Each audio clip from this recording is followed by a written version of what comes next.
Assalamualaikum warahmatullahi wabarakatuh. Saya Yeni Johana, mahasiswa Universitas Pamulang dari Fakultas Ekonomi, jurusan Manajemen. Dengan NIM saya 19 10 10 50 3632 dari kelas A415.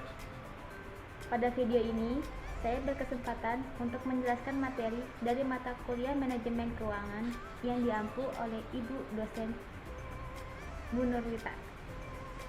Di dalam video ini akan menjelaskan tentang materi NPV atau Net Present Value. Apa sih Net Present Value itu? Net Present Value atau NPV adalah selisih antara nilai sekarang kas masuk dengan nilai sekarang kas keluar pada periode waktu tertentu. NPV ini biasanya digunakan untuk penganggaran analisis profitabilitas dari proyek suatu perusahaan. Lalu, apa manfaat dari NPV itu sendiri?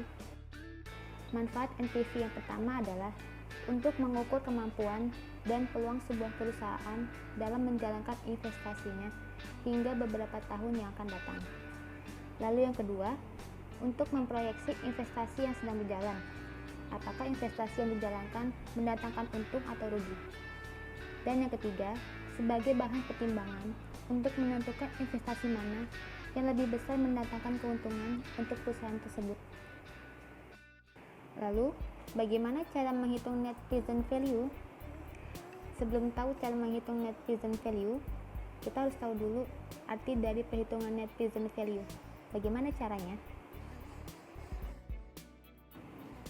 Yang pertama, jika NPV lebih dari 0, maka proyek bisa dijalankan, yang berarti investasi yang dilakukan memberikan manfaat bagi perusahaan. Yang kedua, jika NPV kurang dari 0, maka proyek ditolak, yang berarti investasi yang dilakukan akan mengakibatkan kerugian bagi perusahaan. Dan yang ketiga, jika NPV sama dengan 0, maka proyek yang dilaksanakan atau tidak dilaksanakan tidak berpengaruh pada keuangan perusahaan, yang artinya investasi yang dilakukan tidak mengakibatkan perusahaan untung ataupun merugi. Mari kita coba di contoh soal berikut ini. Untuk menjawab soal tadi, kita menggunakan rumus dari NPV.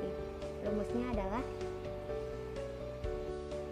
dengan keterangan CT sama dengan arus kas per tahun pada periode T. C0 sama dengan nilai investasi pada awal tahun ke 0 dalam rupiah.